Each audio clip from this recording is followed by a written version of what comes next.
Welcome to Civil 21DA. Course title, Geotechnical Engineering 1. Course code, CEN341. Course teacher, MD Abdul Aziz, lecturer, Department of Civil Engineering, Port City International University.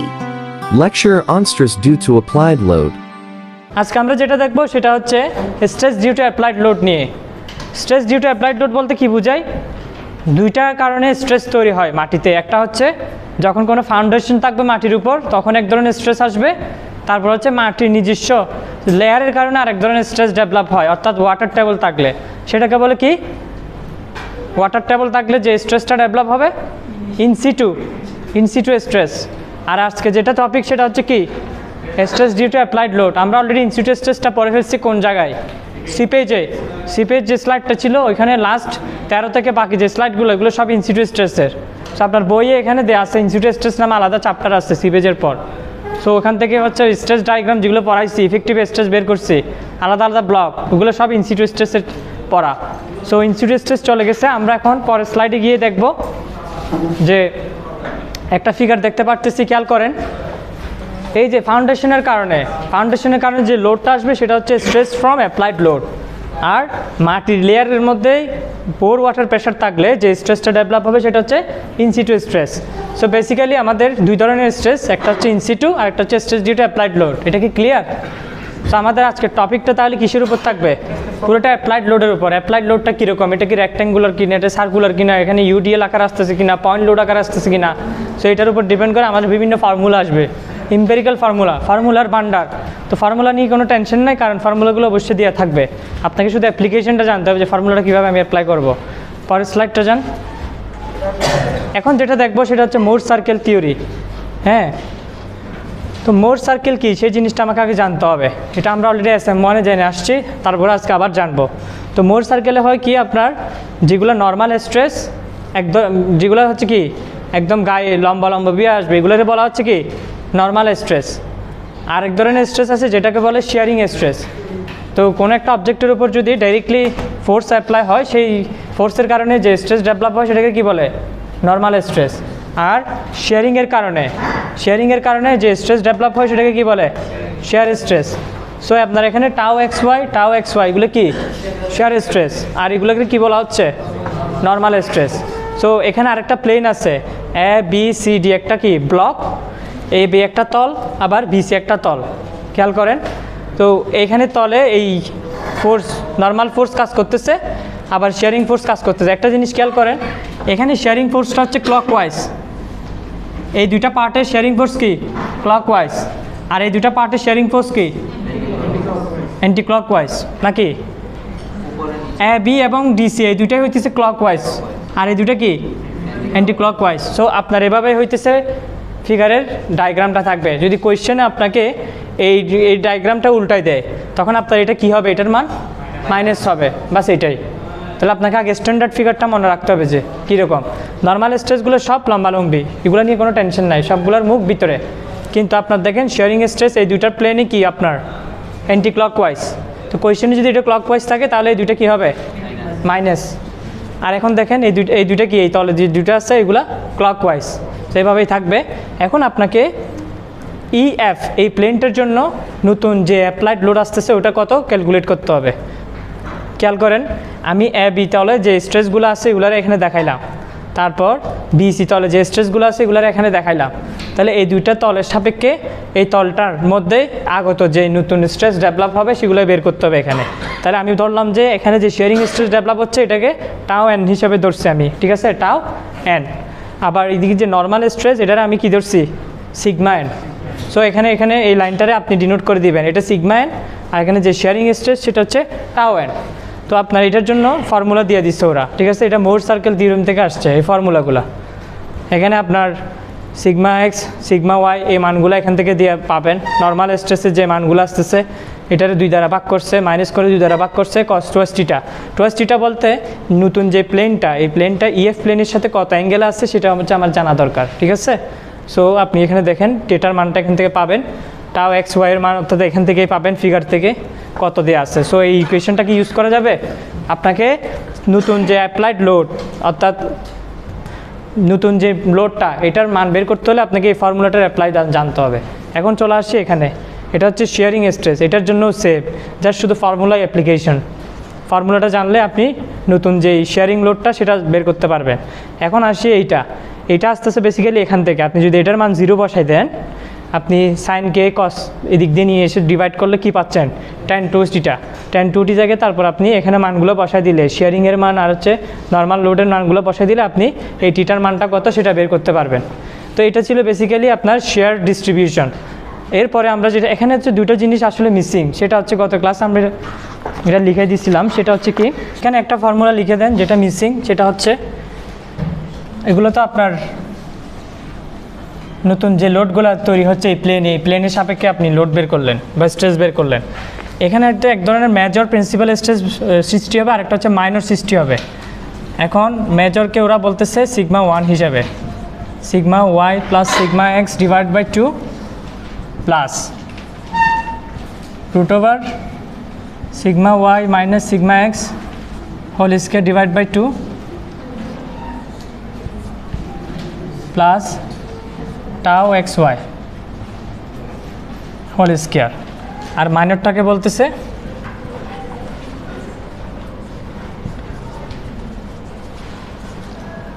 Sigma N equal to sigma 3। এই মানটা এখানে শুধু minus হবে, তারপর হচ্ছে এই মানটা। তো একটু খেয়াল করেন আপনার এইখানে এই স্ট্রেসকে ডিফাইন করছে দুইভাবে। সিগমা এন বলতে যেটা বোঝাচ্ছে এটা একটা মেজর হবে আর একটা মাইনর হবে। সিগমা এনটা যদি মেজর হয় তাহলে কি 1 হিসেবে লিখব। তাহলে 1 হচ্ছে কখন, যদি sigma Y plus sigma X divide by 2 plus এইটা করি, হ্যাঁ মাঝখানে কি আছে প্লাস। যদি এখানে যদি শুধু একটা মাইনাস বসাই দিই তাহলে কি হয়ে যাবে, মাইনর হয়ে যাবে, তখন সেটা হবে সিগমা 3। তো এখানে সিগমা এনটাকে দুইটা প্রিন্সিপাল স্ট্রেসে ভাগ করে, একটা মেজর একটা মাইনর। এখন এটাকে আমরা মোর সার্কেলে যদি আমরা ড্র করি, পরের স্লাইডে জানতো এখানে আচ্ছা এখানে একটা লাইন বলা আছে, সেটা হচ্ছে আমরা যে টেটাটা বের করছি tan থিটা ইকুয়াল টু এত, এখানে একটা ডেফিনিশন আসছে যে প্রিন্সিপাল প্লেন কি আর হচ্ছে প্রিন্সিপাল স্ট্রেস কি। আগের ফিগারে চলে যান, আমি জাস্ট ডেফিনিশনটা দিচ্ছি। যেই প্লেনের মধ্যে নর্মাল স্ট্রেস কাজ করে, যেই প্লেনের মধ্যে নর্মাল স্ট্রেস কাজ করে এবং শেয়ার স্ট্রেস 0 হয়, সেই প্লেনটাকে কি বলে, প্রিন্সিপাল প্লেন। অর্থাৎ এই প্লেনটা হচ্ছে কি প্রিন্সিপাল প্লেন। আর এখানে প্রিন্সিপাল প্লেনে যে নর্মাল স্ট্রেসটা কাজ করবে সেই স্ট্রেসটা বলবে কি প্রিন্সিপাল স্ট্রেস। অর্থাৎ এই সিগম্যানটাই হচ্ছে বেসিক্যালি কি প্রিন্সিপাল স্ট্রেস। কারণ কি এটা এই প্লেনে কাজ করতেছে, ঠিক আছে, যেখানে শেয়ারিং স্ট্রেস কি হবে 0। সো এটাকে কি বলবে প্রিন্সিপাল স্ট্রেস।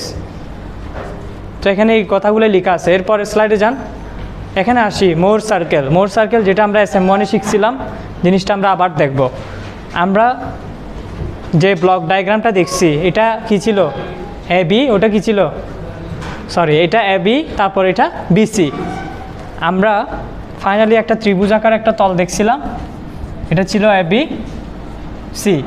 এখানে normal stress sharing stress, normal stress sharing stress কাজ করবে, আর এখানে থাকবে নমিনাল। অর্থাৎ তো খেয়াল করেন এটা একটা তল স্ট্রেসের জন্য, এটার একটা তল। এই তলের মানগুলো আমি কোথায় বসাবো, এই পয়েন্টে বসাবো। এই তলের মানগুলো এই পয়েন্টে বসাবো। অর্থাৎ এটাকে আমি সিগমা ওয়াই ধরি, তাহলে এটা কি হবে টাও এক্স ওয়াই। এই তলের নর্মাল স্ট্রেস শেয়ারিং স্ট্রেস আমি আর পয়েন্টে বসাইলাম। তাহলে আরেকটা তল আছে না BC তল, এই তলের মানগুলো আমি কি ঠিক এ বরাবর এসে বসাই দিব M পয়েন্টে। এটা কি হবে, এটা সিগমা এক্স হবে, সিগমা এক্স, আর এটা মাইনাস হবে, একটা প্লাস হলে আর একটা মাইনাস।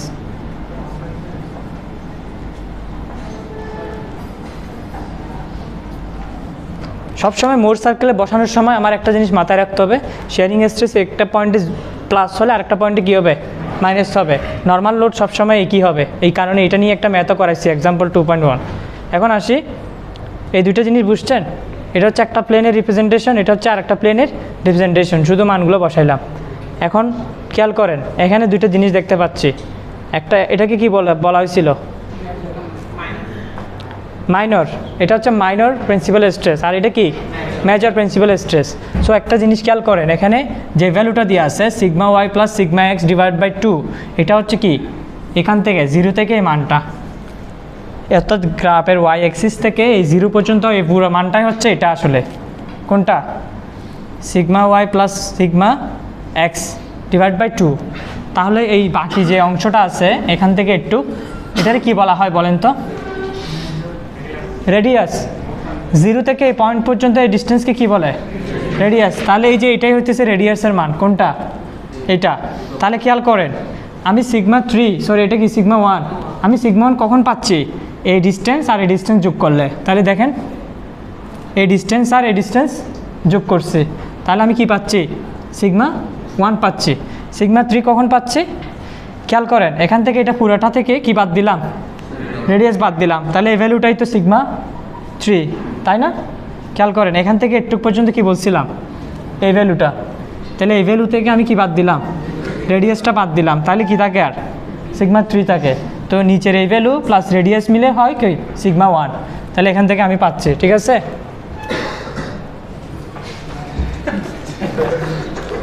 এটা কি ক্লিয়ার সবাই কিভাবে রিপ্রেজেন্টেশন করছি। আরেকটা জিনিস বলে দিই, সেটা হচ্ছে এই যে এই তলটা কই যাবে, তাইলে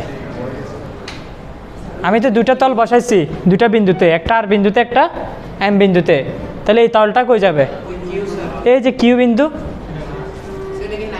বি এস সি যে তলটা, এই তলটা হচ্ছে কিউ বিন্দুতে আছে, এবং এখানে বলা হচ্ছে এটা এই তলের সাপেক্ষে এই তল 2θ কোণ উৎপন্ন করবে, অর্থাৎ এম এর সাথে এটা এই তলটা সবসময় কি কত θ উৎপন্ন করবে, 2θ। এটা আমরা একটু পরে স্লাইডে দেখতে পারবো এটা আসলে কেন 2θ হয়। ঠিক আছে, এরপর স্লাইডে আছে। মোটামুটি এটা হচ্ছে আপনার মোর সার্কেলের একটা রিপ্রেজেন্টেশন, একটু বুঝলে আমরা ম্যাথ করতে পারবো। এরপর স্লাইডে যান, এখানে মোর সার্কেলের একটা মেথড দেওয়া আছে পোল মেথড, এই মেথড দিয়ে ম্যাথ করা যায়। মোর সার্কেলের একটা মেথড হচ্ছে পোল মেথড, যেটা দিয়ে এখানে ম্যাথ করা আছে। সো আমরা একটু দেখবো এটা কিভাবে কেমনে বসাইছে। এখানে দুইটা তল সেমভাবে, একটা এ বি একটা এস সি, এখানে কি করছে ওরা,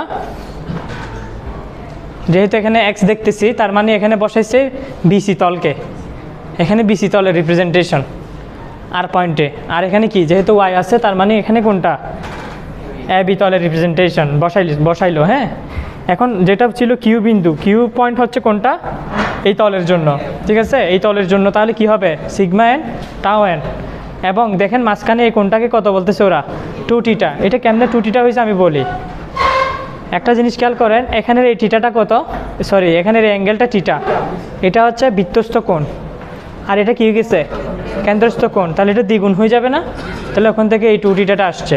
সেমভাবে এটা হচ্ছে কি মাইনর, এটা হচ্ছে মেজর, এগুলো গেল। তো এইভাবে করে আপনাকে রিপ্রেজেন্ট করে আপনার এইটাকে বলতেছে পোল মেথড। এই মেথড একটা ম্যাথ করা আছে যেটা আমরা দেখছিলাম গত ক্লাসে 10.1 আর হচ্ছে 10.2, এই দুইটাই মোর সার্কেলের ম্যাথ। পরের স্লাইডে চলে যান। এখন দেখবো যে সিগনিফিকেন্সটা কি আসলে, কেউ বলতে পারবে সিগনিফিকেন্সটা কি? গত ক্লাসে যারা ছিল স্পেশালি তাদের কাছে, মানে আমাদের এখানে এটা তাৎপর্যটা কি, অবজেক্টিভটা কি?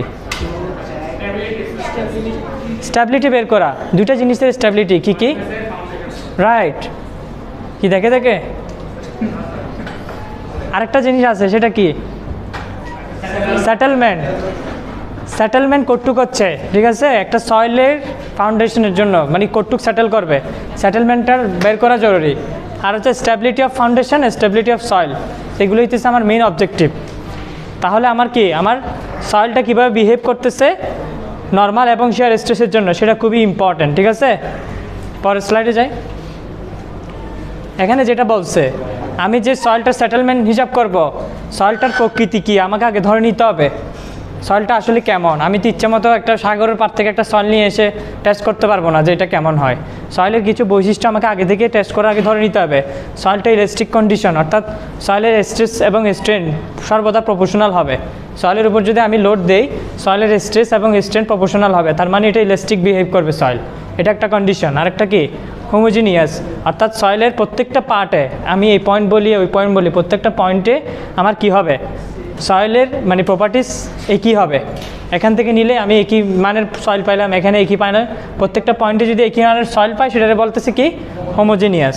সয়েলটার বলতেছে আইসোট্রপিক, অর্থাৎ কি আইসোট্রপিক বলতেও সেম, যে সয়েলের প্রত্যেকটা ডিরেকশনে আমার সেম পোর্শনের কি আছে, মানে একই মানের সয়েল। এই দুটো ওয়ার্ড প্রায় একই, হোমোজিনিয়াস এবং কি আইসোট্রপিক। আরেকটা পয়েন্ট দেওয়া আছে সেমি ইনফিনিট, অর্থাৎ যেটা বলা হচ্ছে এখানে যে প্রত্যেকটা ডাইরেকশনে, মানে আমি যদি সয়েলটার নিচে লোড দিতে থাকি ফাউন্ডেশনের মাধ্যমে, সয়েলের এই লোডটা কতটুক পর্যন্ত আসবে, ইনফিনিট পর্যন্ত। এই লোডটা যে কতটুক যাবে সেটার কোনো আসলে নাই, রেঞ্জ নাই। তো এই জন্যই বলতেছে যে কি সয়েলের মাস সেমি ইনফিনিট পর্যন্ত যাবে। লাস্ট যে পয়েন্টটা সয়েলের কি থাকবে, সয়েলটার ওয়েটলেস থাকবে, ঠিক আছে। মানে স্ট্রেস দেওয়ার আগে আমি মনে করবো যে সয়েলের মধ্যে কি নাই, কোনো নিজস্ব ওয়েট নাই। তাহলে 5টা পয়েন্ট পাইলাম, কি কি, ইলাস্টিক, হোমোজেনাস, আইসোট্রপিক, তারপর মাস, হ্যাঁ সেমি ইনফিনিট, তারপর হচ্ছে ওয়েটলেস। কি পয়েন্টগুলো মনে রাখলে আমি লিখতে পারবো, সব মেন হচ্ছে কি পয়েন্ট মনে রাখা। পরে চলে যাই,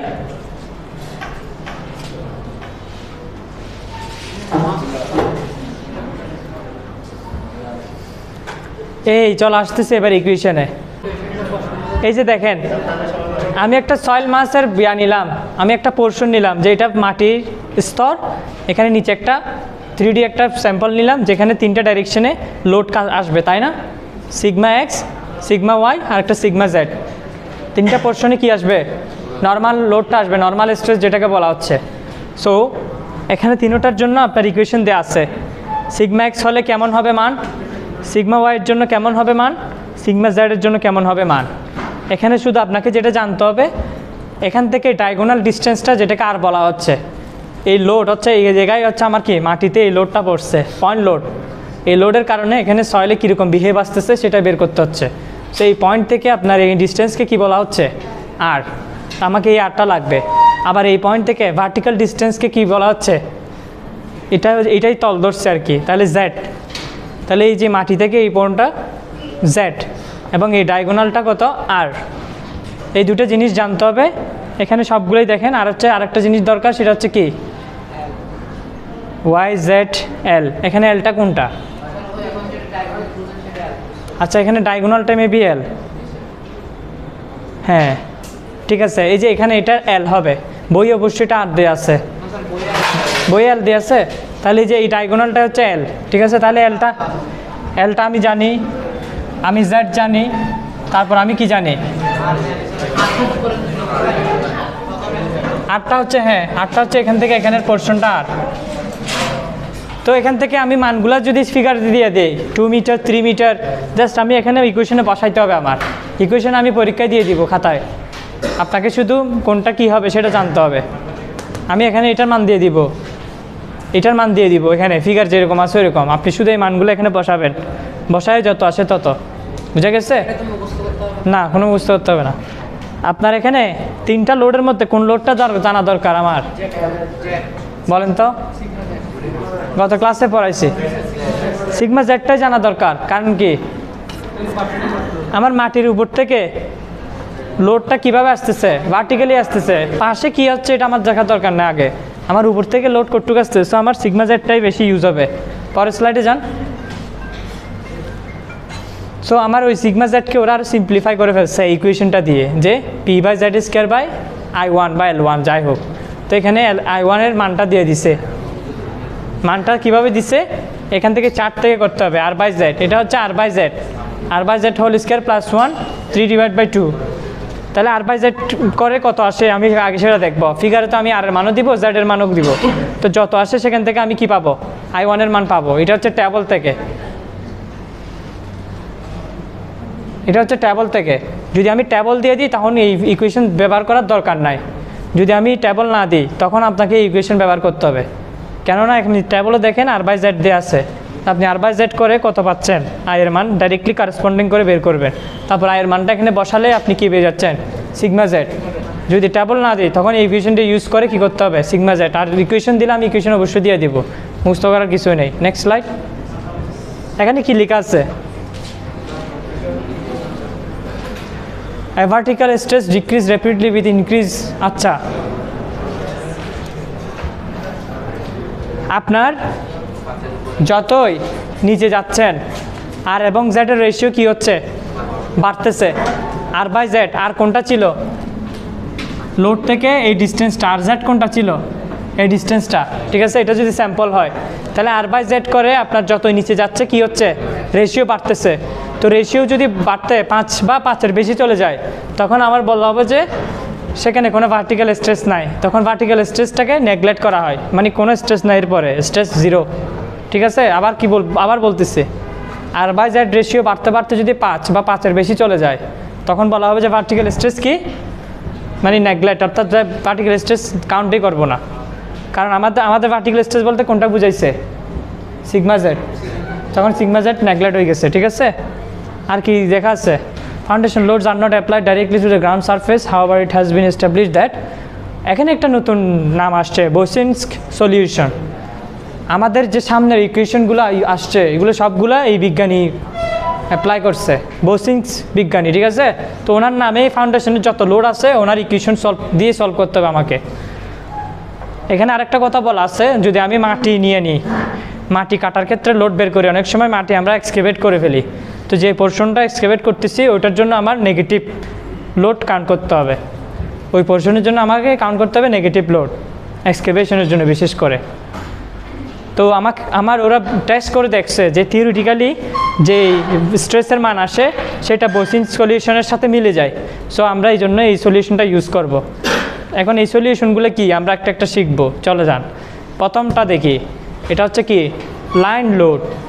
লাইন লোড মানে কি, এটা হচ্ছে মাটির স্তর, উপরে আপনার ফাউন্ডেশন, তো এখানে আপনার লাইন আকারে ইউডিএলটা আসছে, লাইন আকারে পড়ছে এই পয়েন্ট বরাবর, এই জন্য এটাকে বলতেছে লাইন লোড, যেটাকে কিউ, ইউনিট লোডটা দেওয়া আছে কিউ, মনে করেন প্রতি ফিটে 2 LB, মনে করেন প্রতি মিটারে 5 কিলো নিউটন, এরকম করে আপনার কিউ এর মান দিয়ে দিবে, বুঝা গেছে। তাহলে এটা হচ্ছে লাইন বরাবর আসতেছে। এটার জন্য হলে আপনার ভার্টিক্যাল স্ট্রেস কত বের করো, আপনাকে শুধু ইকুয়েশনটা অ্যাপ্লাই করতে হবে, আর ইকুয়েশন আমি খাতায় দিয়েই দিব। তাহলে আপনার জানতে হবে কি, what is Z, what is R, only this 2 things, আর another things that is Q. So 3টা জিনিস যদি আপনি জানেন আপনি ইজিলি মান বের করতে পারবেন। এখানে আরটা কি বলছিলাম, ডায়াগোনাল ডিস্টেন্স, যেটা আর, জেডটা কি ভার্টিক্যাল ডিস্টেন্স। সেই দুটাতে আপনি ফিগার থেকে দেখে আমি এখানে লিখে দিব, এটা 2 মিটার মনে করেন, এটা 5 মিটার। আপনি এখানে আর এবং জেডের মান বসাবেন, খালি কিউ এর মানটা আমি দিয়ে দিব, suppose 5 kilo newton per metre দিয়ে দিব, আপনি শুধু মান বসাইয়ে জাস্ট সিগমা জেডের মান বের করবেন, ক্লিয়ার। তাহলে এটার কন্ডিশনটা কার জন্য ছিল, লাইন লোডের জন্য। পরে আরেকটা কন্ডিশন দেখি, এটা স্ট্রিপ লোডের জন্য। স্ট্রিপ লোড কি, এখন আসি, যান এখন দেখবো স্ট্রিপ লোডটা কি, হোয়াট ইজ স্ট্রিপ লোড। কেউ স্ট্রিপ ফাউন্ডেশনের নাম শুনছে? স্ট্রিপ ফাউন্ডেশন কীরকম থাকে, এদিক দিয়ে একটা ফুটিং থাকে, এদিক দিয়ে একটা ফুটিং থাকে, এবং মাঝখানের এটা কানেক্টেড থাকে। তো এখানে হচ্ছে আপনার মনে করেন বিল্ডিংয়ের কলামটা উঠে, এই ধরনের ফুটিংকে স্ট্রিপ ফুটিং বলা হয়। সেমভাবে এখানে যে লোড প্যাটার্ন ওটাকে স্ট্রিপ লোড বলতেছে। এখানে দুটা লাইন লোড, খেয়াল করেন, এদিকে একটা লাইন লোড, এদিকে একটা লাইন লোড, দুটা লাইন লোডের মাঝখানে কানেক্টিং যে লোডিংটা আসবে সেটাকে স্ট্রিপ লোড বলা হচ্ছে। কি লোড, স্ট্রিপ লোড। এবং এটার জন্য কি ইকুয়েশন হবে সেটা একদম লেখা আছে, অনেক বড় একটা ইকুয়েশন, সেখানে ভয় পাওয়ার কিছুই নেই। এখানে শুধু আননোন আছে 2টা না 3টা ম্যাটার। কয়টা ম্যাটার, 2টা কি 3টা? এই 2টা 3টা জিনিস বসাই দিলে আপনার কি আনসার এসে গেছে। ইকুয়েশন যত বড় হোক এটা খাতায় লেখা থাকবে, ইকুয়েশন অর্থাৎ কোয়েশ্চেনে লেখা থাকবে, মুখস্থ করার কিছুই নাই। এখানে আসি, এখানে সেম আমি কি বের করতেছি, সিগমা জেড, এক্স ওয়াই কেন বের করতেছি না, কারণ এগুলো পাশে আসে, এগুলো আমার দরকার নাই। পাশে কীভাবে লোড আসতেছে, আমার উপর থেকে যে লোডটা যাচ্ছে ওটাই বের করতে হবে বেসিক্যালি। সো এইটা হচ্ছে সয়েল স্যাম্পল। এখানে খেয়াল করেন স্ট্রিপ লোডটাই শুধু ওরা 2Dতে কাউন্ট করছে, লাইন লোড বাদ দিয়ে দিচ্ছে, ওরা শুধু স্ট্রিপ লোডটা নিচ্ছে যেটার উইথ দেওয়া আছে বি, এদিকে B/2, এদিকে B/2, আর এটার ইউনিট লোড হচ্ছে কিউ। আর হচ্ছে এখানে একটা জিনিস জানা দরকার, সেটা হচ্ছে এখানে বই দেখেন তো, বই এটা কি বিটা নাকি বি, আমার মনে হয় বি, এটা B/2। সো আপনাকে এই উইথটা যদি আমি দিয়ে দিই খাতায়, মনে করেন এটা 10 মিটার দিলাম, তাহলে এখানে কি করবেন, B/2 অর্থাৎ 5 বসাবেন। আর হচ্ছে জেড এর মানটা যদি দিয়ে দিই আমি 10 মিটার, তাহলে এখানে জেড এ কত বসাবেন 10। এখানে আর কিছু আননোন আছে এক্সট্রা, এক্স এর মান, এক্স মানে হরিজন্টাল ডিস্টেন্স, যদি আমি এটা 3 মিটার দিই তাহলে এক্স এ কত বসাবেন 3 মিটার। আর কোনো কিছু আছে এক্সট্রা আননোন ইকুয়েশনে? সো এই তিনটা জিনিস যদি আপনি বসাই দেন, আপনি কি করবেন, আপনি স্ট্রিপ লোডের জন্য ভার্টিক্যাল ডিস্টেন্স, ভার্টিক্যাল স্ট্রেস বের করতে পারবেন। ঠিক আছে, নেক্সট স্লাইড। কিউটা হচ্ছে ইউনিট আগের মতো, প্রতি মিটারে কত কিলো নিউটন সেটাও দিয়ে দিব। এখানে যেটা বললো আপনার অ্যাঙ্গেলের কথা, এখানে বলছে যে এর আগের ইকুয়েশনে tan ইনভার্স এই ইকুয়েশনটা এটা রেডিয়ানে আসবে। ক্যালকুলেটরে যখন আমি ইউজ করব তখন আমি এটা কিসে রাখবো, রেডিয়ানে রাখবো। সো এখানে এইগুলো রেডিয়ানে আসবে। বলা হয়েছে যদি এক্সের মান 0 থেকে, এটা কত b/2, এক্সের মান দেখবো যে 0 থেকে b/2 এর মাঝখানে আসতেছে কিনা, তখন এটা হচ্ছে নেগেটিভ হবে। tan ইনভার্স যে মানটা, এর আগের ইকুয়েশনে যান, এটা কোত্থেকে পড়াচ্ছি, এটা এখান থেকে পড়াচ্ছি। tan ইনভার্সের যে মানটা এটা নেগেটিভ হবে কখন, চলে যান সামনে। এটা নেগেটিভ হবে যদি আমার এক্সের মান 0 থেকে b/2 এর মাঝখানে আসে। 0 থেকে b/2, অর্থাৎ আপনাকে আমি 10 দিছিলাম b, তাহলে b/2 মানে কত 5, তাহলে এক্সের মান যদি 0 থেকে 5 এর ভিতরে হয় তখন হচ্ছে আপনার কি হবে, এই মানটা নেগেটিভ হবে। তখন আপনাকে কি করতে হবে, এই মানটা বসানোর সময় পায়ের সাথে যোগ করতে হবে, এটার সাথে একটা পায়ে যোগ করে ফেলবে, শুধু এই জিনিসটা মাথায় রাখতে হবে। এখন যেটা দেখবো সেটা হচ্ছে এমব্যাঙ্কমেন্টের কারণে। এমব্যাঙ্কমেন্ট মানে কি, নদীর পার।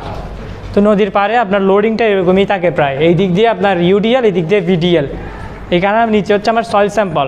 সো এখানে হচ্ছে আপনার ভার্টিক্যাল ডিস্টেন্স, আর কি দেওয়া আছে, ইউনিট লোড দেওয়া আছে কিউ, এই উইথ দেওয়া আছে b2, এটার জন্য উইথ দেওয়া আছে b1। এখানে আর কি লাগতেছে, আর তো কিছুই লাগতেছে না, আলফা লাগতেছে। আলফা মানে খেয়াল করেন, ভিডিএলের জন্য ভিডিএলের ফার্স্ট মাথা লাস্ট মাথা কানেক্ট করলে যে কোণ উৎপন্ন হয় সেটা হচ্ছে আলফা 1। ইউডিএলের ফার্স্ট লাস্ট যোগ করে যে কোণ হবে সেটা কি, আলফা 2। তো আলফা 1 আলফা 2 এই ডিগ্রি মানও আমি দিয়ে দিব, জেডও দিয়ে দিব, কিউ দিয়ে দিব, b1 b2। এখানে আপনার জাস্ট আপনি খাতায় এগুলো দেখবেন না, এখানে আপনি ভ্যালু দেখবেন। আপনাকে ইকুয়েশন দিয়ে দিব, আপনি এখানে কি করবেন, কোনটা কি বসাই জাস্ট আনসারটা বের করবেন, পারা যাবে। নেক্সট স্লাইডে আসেন। এখন যেটা দেখবো সেটা হচ্ছে সার্কুলার এরিয়া। এতক্ষণ যা পড়ছি রেক্ট্যাঙ্গেল, ইউডিএল, স্ট্রিপ, এখন দেখবো সার্কুলার এরিয়া। মনে করেন এখানে একটা ওয়াটার ট্যাঙ্ক বানাইছেন একদম মাটিতে, তো ওয়াটার ট্যাঙ্কের লোডটা সার্কুলার হবে না, নিচে যে লোডটা দিবে। তো সার্কুলার এটার জন্য খেয়াল করেন, আপনাকে সিগমা ভি বের করতে হবে, অর্থাৎ সিগমা জেড বের করতে হবে। সিগমা জেডের জন্য আপনার এখান থেকে টোটাল হাইটটা, লম্বালম্বি হাইটটা দিয়ে দিব, আর হচ্ছে সার্কুলার ওই জিনিসটার রেডিয়াস দিয়ে দিব আমি, ওই ট্যাঙ্কটার রেডিয়াস কত দিয়ে দিব, এখানে জাস্ট মানটা বসা দিবেন, তাহলে কি বের হয়ে যাবে সিগমা ভি। আর কিউটা লাগবে, ভালো কথা, এখানে ইউনিট লোড, এটার প্রতি ইউনিট লোড কিউটা দেয়া থাকবে কত, তো কিউর মানটা বসাই দিবেন। কিউ আর জেড শুধু সূত্রের ব্যবহার, আর কিছুই না, সূত্র মুখস্থ করা লাগবে না, কিন্তু আপনাকে এটার অ্যাপ্লিকেশন জানতে হবে। Next slide. এখন যেটা দেখব সেটা হচ্ছে রেক্টেঙ্গুলার ফুটিং থাকলে, এতক্ষণ ছিল লাইন লোড, স্ট্রিপ লোড, শুধু একটা লাইনেই কাজ করতো। এখন দেখব কি, পুরো একটা এরিয়া, পুরো একটা, মনে করেন এটা বেশি কাজে লাগে কখন, বিল্ডিংয়ের জন্য। বিল্ডিংয়ের ইয়াটা কি হয়, বেসটা রেক্ট্যাঙ্গেল হয় না, তখন আপনার কি হবে, এখানে খেয়াল করেন লেংথটা লাগবে, বিল্ডিংয়ের যে বড় ডাইমেনশন সেটাকে লেংথ বলা হয়, বেসটা লাগবে, তাহলে লেংথ তো জানেন, বেসও জানেন, আর হচ্ছে কি আছে হাইটটা, হাইট কত জেড, হাইট জানবেন এই তিনটা, তারপর ইউনিট লোড কত কিউ, এই মানগুলো এখানে বসাইতে হবে, এখানে বসাইতে হবে। ঠিক আছে, এখানে একটা জিনিস খেয়াল করেন, এখানে কিন্তু এমএন দেওয়া আছে, এখানে এমএন কি আপনি জানেন না, এমএনটা কি বলেন তো, বইয়ে লেখা আছে রেশিও, এই যে লেখা আছে L/B, L/B করলে এম আসে, তাহলে এম সমান L/B, m = L/B, তারপরে n = B/L। আপনার 10.9 এক্সাম্পল 284 নম্বর পেজে সুন্দর করে দেওয়া আছে, m = B/Z, n = L/Z। প্রথমে আপনার কাজ mn বের করা, এখানে m = B/Z বের করতে হবে, n = L/Z। B/Z কি, এটা B আর এটা হচ্ছে Z, তো রেশিওটা কত আসছে সেটা বের করলাম, n এর মানও সেম, L/Z করে রেশিওটা কত বের করলাম। হ্যাঁ, এই মানগুলো যে সেখানে বসাইবো শুধু, আর কিছু আছে এখানে সবটা mn অনেক বড় ইকুয়েশন, দেখতে ভয় লাগে, কিন্তু শুধু মান বসায় ক্যালকুলেটারে চাপ দেওয়া, আর কোনো কাজ নাই। তো এখান থেকে আপনার কি বের হবে, আইএন বের হবে, আইএনের মান এখানে বসাবো আর কিউর মান দেওয়া দিব, সেখান থেকে কী বেরিয়ে যাবে সিগমা জেড, শুধু এইটাই। তাহলে এটা কার জন্য ছিল, রেক্টেঙ্গুলার ফুটিংয়ের জন্য। এরপরে স্লাইড। এখন দেখবো রেক্টেঙ্গুলার ফুটিংয়ে বিভিন্ন রকমের আসতে পারে লোডটা। আপনার এটা পুরাটা একটা রেক্টেঙ্গুলার ফুটিং, হ্যাঁ, এটা যদি পোর্শন 1 এটা পুরাটার জন্য নিচ্ছেন, এখন এটার জন্য এক রকমের ইকুয়েশন হবে। আপনার দেখেন যে মাটিটা আছে স্যাম্পলটা, সেটা হচ্ছে এই মাঝখান থেকে আসছে, তার মানে কি এখানে ইনফ্লুয়েন্সটা চারোটার জন্য আসবে, চারোটা পার্টের জন্য ইনফ্লুয়েন্সটা আসবে 1 2 3 4। আমরা একটু পরে দেখবো ইকুয়েশন মিলাবো। যদি মাঝখান থেকে আসে তাহলে কয়টা হবে, 4টা। যদি এখান থেকে আসে এটা পুরোটাই হবে। এখানে খেয়াল করেন, এখানে আসছে এই পয়েন্টটা থেকে, সো যে পয়েন্টটা থেকে আসবে এর আশেপাশেরগুলোতে ইনফ্লুয়েন্স কম থাকবে, এর অপোজিটে যেগুলো থাকবে এগুলো থেকে ইনফ্লুয়েন্স হবে, অর্থাৎ এই পোর্শনের জন্য হবে 1 এবং 2। তাহলে এই পোর্শনে কি হবে, একদম কর্নার থেকে আসলে এই আশেপাশেরগুলোতে ইনফ্লুয়েন্স কম থাকবে, অপোজিটে যেটা থাকবে সেটা লোড। তাহলে কীভাবে আসতেছে একটু দেখবো এখন, পরের স্লাইডে যান। সো এখানে লোড জন্য বের করছে, এটার জন্য পুরাটা আসবে, তাহলে এটার জন্য পুরাটা আসলো, ঠিক আছে। এখন এটার জন্য কি বলছিলাম 1 এবং 2, তাহলে 1 এবং 2কে এইভাবে রিপ্রেজেন্ট করবে ওরা। এটার জন্য প্রথমে কি করবে, আচ্ছা সরি, এটার জন্য চারোটা মিডলে আসছে না, তাহলে মিডলের জন্য দেখেন সিগমা বি সমান 1 + 2 + 3 + 4। এটার কীভাবে লিখছে, এটার সাথে একবার, 2 এর সাথে একবার, 3 এর সাথে 4, মানে এই দুইটা পার্টে কি প্রবলেম আছে, এই দুইটাতে প্রবলেম নাই, পরেরগুলোতে আসেন। এটাতে খেয়াল করেন, এটাতে কীভাবে লিখবো, আমরা অনেক সময় বীজগণিত করছি, বীজগণিতের মতো ফর্মুলা করবো খালি। প্রথমে আমাকে কি করতে হবে, এটার জন্য কত হবে 1 এবং 2 হবে, তাই না। তাহলে 1 + 2 = কি লিখলাম, 1 এর সাথে 3, 2 এর সাথে 4, 1 এর সাথে 3, 2 এর সাথে 4, তারপর ইন্ডিভিজুয়ালি 3 এবং ইন্ডিভিজুয়ালি 4 বাদ দিব, ইন্ডিভিজুয়ালি 3 ইন্ডিভিজুয়ালি 4 বাদ দিব। এই লাইনটা বুঝছেন কিনা বলে, আমার লোড আসছে কোন লাইনে, এই লাইনে, তাহলে আমার ইনফ্লুয়েন্স আসবে কোন জায়গায়, এই দুটো জায়গায়। সো আমি এটা লিখবো সিগমা 1 + সিগমা 2, এটা = দিয়ে কি লিখবো, সিগমা 1 + 3 2 + 4 মাইনাস দিয়ে কি দিব সিগমা 3 সিগমা 4। সো এই লাইনটা আপনাকে এভাবে রিপ্রেজেন্ট করতে হবে। এটা হচ্ছে বিভিন্ন প্রকার রেক্টেঙ্গুলার ফুটিংয়ে যখন আপনার লোডিংটা প্লেস হবে বিভিন্ন পয়েন্টে, তখন কিভাবে আপনি সিগমা ভিটা কাউন্ট করবেন। লাস্ট যে কন্ডিশন সেটা হচ্ছে যখন এই পয়েন্টে থাকবে, কর্নার পয়েন্টে, এখানে হচ্ছে আপনার 4টা পোর্শন, তাহলে আপনার লোডিংটা কোন জায়গায় ইনফ্লুয়েন্স হবে, পার্ট 1-এ। তো 1টা কীভাবে লিখবেন, সিগমা 1 = কি লিখতে পারি, প্রথমে 4টা যোগ করে ফেলবো, প্রথমে কি নিলাম 4টা যোগ করব, তারপর মাইনাস কত 2 4, তারপর হচ্ছে 3 4, তারপর মাইনাস আবার এটা ইন্ডিভিজুয়াল, সরি এটা প্লাস করব। সো আবার বলি, লাস্টেরটা আমার এখন এই কর্নারে, তাহলে ইনফ্লুয়েন্স আসবে 1-এ। তো 1-এ আসলে প্রথমে কি করবেন, 4টা যোগ করবেন, যোগ করছেন, তারপর কি করলেন মাইনাস দিচ্ছেন, কত 2 আর 4 3 আর 4, 2 আর 4 3 আর 4 মাইনাস, আবার প্লাস দিবেন কি এটাই, ঠিক আছে। আচ্ছা কন্ডিশনগুলো একটু দেখে দেখে করতে হবে, প্র্যাকটিস করতে হবে, আর কিছুই না। হ্যাঁ এগুলো এরিয়া আর কি প্রত্যেকটা। এটা মিডল কই, এটা তো কর্নারে, মিডলে থাকলে তখন 4টাই ছিল, 4টায় চলে আসছিল, কর্নারে আসলে তখন অপোজিটটা হবে, এটাই। লাস্ট যে পয়েন্টটা সেটা হচ্ছে কি নিউমার্কের একটা গ্রাফ, নিউমার্ক ভার্টিক্যাল স্ট্রেসের জন্য একটা গ্রাফ ডেভেলপ করছে। সেটা কি, যখন আমার লোডটা উপরে থাকবে, মনে করেন এটা হচ্ছে একদম উপরে আছে, লোডটা কি হয় আস্তে আস্তে নিচের দিকে গিয়ে কমে যায়। আমি যদি এটা ওইভাবে রিপ্রেজেন্ট করি, এটা অনেকটাই এরকম, লোডটা কি হয় আস্তে আস্তে কমে যায়। সো এখানে এই ডায়াগ্রামটা এটাই, এটা প্রতি ইউনিট একটা গ্রাফ সে বের করছে, যেটা ইনফ্লুয়েন্স ভ্যালু 0.005, অর্থাৎ প্রত্যেকটা জায়গায় 0.005 হারে এটা কমে যাচ্ছে লোডটা, ঠিক আছে। তাহলে এই চার্টটাকে কি বলে, ইনফ্লুয়েন্স চার্ট। যদি ইনফ্লুয়েন্স চার্ট আসে তখন কি এটা করা যাবে, ইনফ্লুয়েন্স চার্টের কাজ কি, তাইলে লোডটা কীভাবে কমে যাচ্ছে, হাইট বাড়ার সাথে সাথে লোডটা কীভাবে কমে যাচ্ছে সেই জিনিসটাই দেখার, এটাকে বের করে নিউমার। পরের স্লাইড। এখানে কি বলা হলো, vertical stress under irregular shape footing. যদি আমরা আগে যেগুলো করছি সেগুলো ছিল রেগুলার, সেগুলো আমরা ইজিলি বের করতে পারতেছি, রেগুলার ছিল। এখন যেটা দেখবো সেটা হচ্ছে ইররেগুলার। ইররেগুলারের জন্য আপনার কীভাবে ভার্টিক্যাল স্ট্রেস বের করবেন, আগে ডাইরেক্ট ফর্মুলাটা দেখেন, Q into N into influence value of the chart. আমরা এর আগে যে ট্যাবলটা চার্টটা দেখছি ওখান থেকে ভ্যালু নিতে হবে কত আসছে, ইনফ্লুয়েন্স ভ্যালুটা এখানে বসাইতে হবে, অথবা এই মানটা ডাইরেক্ট দেওয়া থাকবে কোয়েশ্চেনে, ইনফ্লুয়েন্স ভ্যালু কত। তো আমার এখানে আননোন কোনটা, খালি এনটা, কিউটা তো আমি জানি ইউনিট লোড, এনটা কত হবে তাইলে, এনটা হবে এখানে খেয়াল করেন এটা কি লিখছে, এন ফল প্লাস হাফ, এটা কি লিখছে এন ভার্চুয়াল নাকি বই, একটা বই দেখেন, এটা হচ্ছে এন ফল না, এটা হচ্ছে এন ফুল, এটা পার্শিয়াল, এটা এন ফুল, এটা হচ্ছে এন পার্শিয়াল। তো আপনাকে এন ফুল বের করতে হবে ইররেগুলার ফুটিংয়ের জন্য, তারপর এন পার্শিয়াল বের করে এটাকে 2 দ্বারা ভাগ করতে হবে, তারপর যোগ করলে আপনি এনটা পাবেন। এগুলো আমি দেখাবো কিভাবে পাবেন। এখানে 2 ধরনের এন আছে ইররেগুলার ফুটিংয়ের জন্য, এই 2 ধরনের এনকে ক্যালকুলেট করে আপনি অ্যাকচুয়াল এনটা পাবেন।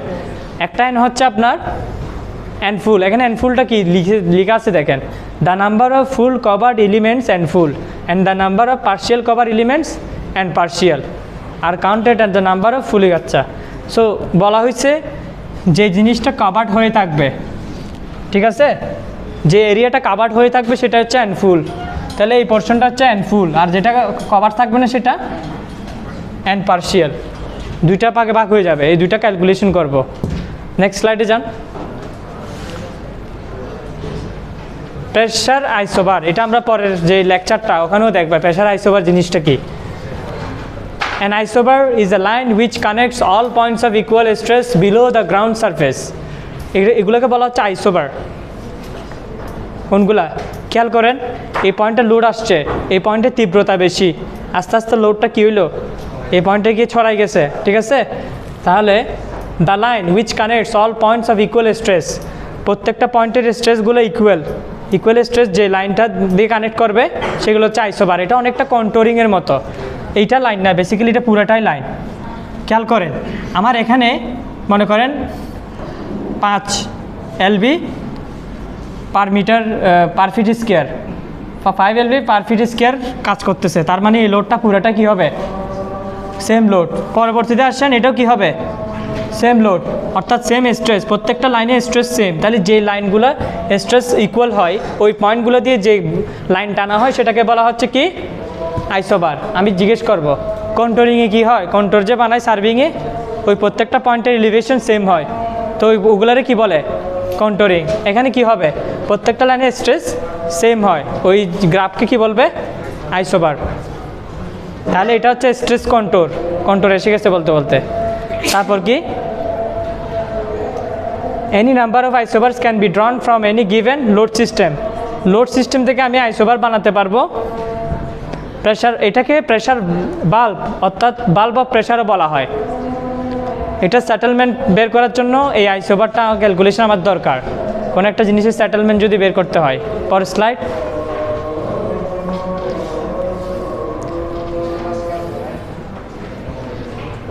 তারজাগি একটা নতুন প্রেশার, নতুন স্ট্রেস ডেভেলপ করছে তারজাগি। খেয়াল করেন, এই পয়েন্টে ইউনিট লোড পড়ছে, ইউনিট লোড পড়ার কারণে এখানে কি হয়েছে, হালকা সেটেলমেন্ট হয়েছে। তো আপনার এখানে যে স্ট্রেস যে বারটা এটাকে বলতেছে আইসোবার। এই পুরো জোনটা স্ট্রেসের মধ্যে আছে, এখানে আপনার কিউজেটের মানও দিয়ে দিচ্ছে, ঠিক আছে। আবার এটাকে কি বলতেছে, এই হাইটটাকে ডিএস, এখানে এইটার ডেফিনিশন দিছে যে ডিএসটা কি।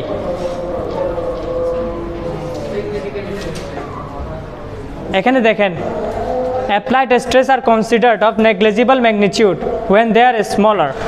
আমার যে স্ট্রেসটা দিচ্ছি আমি, এটারে বলা হচ্ছে এটার মানে কম, এটার কম ধরা হচ্ছে, কত কম, দেন 20% of the intensity of the applied stress. আচ্ছা, 2 ধরনের স্ট্রেসের কথা বলা হয়েছে, একটা হচ্ছে অ্যাপ্লাইড স্ট্রেস আর একটা হচ্ছে কি intensity of applied stress. So intensity of applied stress থেকে অ্যাপ্লাইড স্ট্রেস 20% কম। তাহলে সেটেলমেন্ট কত হবে? এই জিনিসটার জন্য সেটেলমেন্ট হবে 80% অফ দ্য টোটাল স্ট্রেস। আচ্ছা, এখানে এই যে এই ডেপথটা কত হচ্ছে? Total depth of stress.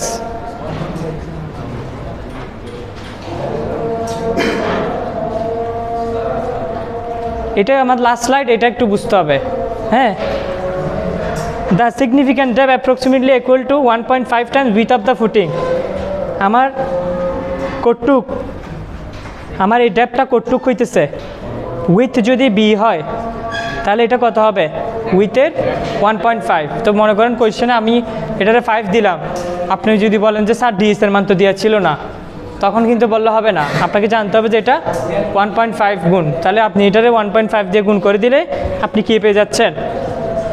Depth of stress পেয়ে যাচ্ছেন। ঠিক আছে, সো মোটামুটি একটুকেই। এরপরে দেখেন তো কিছু আছে কি না, ওই জিনিসটাই আবার লিখছে আর কি, এটা লাস্ট, সেটা একটু দেখেন। The upward pressure due to soil on the underside of footing is termed as contact pressure. আপনি দেখেন এই ফুটিংয়ে লোডটা কীভাবে আসতেছে সেটার উপর আপনার কন্ট্যাক্ট প্রেশারটা, মানে কন্ট্যাক্ট প্রেশারের ডায়াগ্রামগুলো আসতেছে, খেয়াল করেন। এটা হচ্ছে স্যাচুরেটেড ক্লের জন্য, এটা হচ্ছে স্যান্ডের জন্য। সো জাস্ট ফিগারগুলো আঁকতে হবে। স্যান্ড হলে আপনার এটা হবে রেক্টেঙ্গুলার, এটা রেক্টেঙ্গুলার, এখানে একটা কার্ভ শেপ আসবে, এটা হচ্ছে কি ডাউনওয়ার্ড, আর এটা হচ্ছে প্রায় আপওয়ার্ড। এখানেও কি হবে আপনার, এটা কনকেভ হলে এটা কনভেক্স, এরকম শেপ হবে। ঠিক আছে, সো স্যান্ডের জন্য এক প্রকার আর ক্লের জন্য এক প্রকার। এটা কি তাহলে? কন্ট্যাক্ট প্রেশারের কার্ভ। আর কিছু আছে জানার?